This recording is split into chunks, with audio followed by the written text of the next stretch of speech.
ஈரானுடைய உச்சபட்ச தலைவர் அயத்துல்லா கமேனி என்ன சொல்றாருன்னா, ஜயோனிஸ்ட் எதிரிகள் இந்த யூதர்களை அப்படிதான் அவர் வந்து குறிப்பிடுறாரு. ஜயோனிஸ்ட்ங்கிறது இந்த ஜயோனி எதிரிகள் மிகப்பெரிய தவறு வந்து பண்ணிட்டாங்க. அவங்களுக்கு வந்து தண்டனை கிடைச்சே தீரணும்.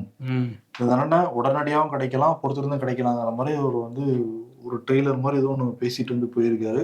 ஆமா. அதே மாதிரி அமெரிக்காவையும் எச்சரிச்சிருக்காரு. அமெரிக்காவோட அந்த பேஸ் எல்லாம் பக்கத்துல உள்ள நாடுகள் கத்தார், சவுதி அரேபியாலாம் அவங்க மிலிட்டரி பேஸ் வச்சிருக்காங்க. அதுல ஆனா தாக்குதல் நடத்துற மாதிரி எந்த தகவலும் அவர் சொல்லல. ஏன்னா கத்தாரோடையும் சவுதியோடையும் நல்ல உறவுல இருக்கு ஈரான்.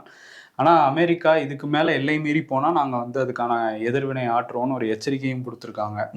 நம்ம பிரதமர் மோடி ஈரானுடைய அதிபருக்கு கால் பண்ணி வந்து பேசியிருக்காரு. இந்த சூழல் வந்து ரொம்ப கவலை அளிக்குது. அந்த பிராந்தியத்தில் அமைதி வந்து திரும்பணும், பேச்சுவார்த்தை மூலமா ஒரு தீர்வு காணுங்கன்னு சொல்லிட்டு பேசியிருக்காரு. இந்த பேச்சுங்கிறது ஒரு 30 நிமிஷம் தாண்டி போச்சுங்கிறதையும் சொல்றாங்க. ஆமா. ஈரான்ல இருந்து நிறைய இந்தியர் மாணவர்களை மீட்டுட்டு வந்தாங்க. அதுக்கு உதவி பண்ணாங்க. அதுக்கு நன்றியும் சொல்லியிருக்காரு. ஆமா, ஈரான்ல இருந்து 1400 பேருக்கு மேல இந்திய வெளியுறவுத்துறை மீட்டு கொண்டு வந்திருக்காங்க, ஆபரேஷன் சிந்துங்கிற பேர்ல. ஆமா. இதுக்கிடையில இன்னொரு விஷயம் என்னன்னா, ஹார்மூஸ் நீரிணை அப்படிங்கிறது அந்த ஈரானை ஒட்டி இருக்குது. அந்த ஜலசந்தியை மூட போறதா ஒரு முடிவு எடுத்திருக்காங்க ஈரான் இந்த போர்னால.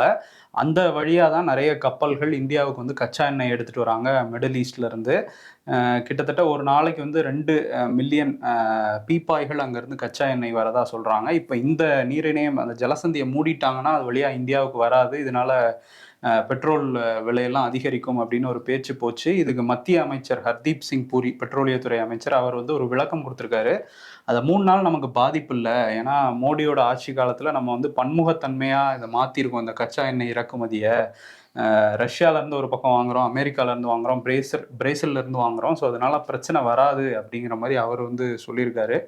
இருந்தாலும் இது ஒரு பிரச்சனை தான். கச்சா எண்ணெய் தடைப்பட்டுச்சுன்னா விலையெல்லாம் ஆட்டோமேட்டிக்கா உலகம் முழுக்க எல்லா பொருட்களும் விலை ஏறும்.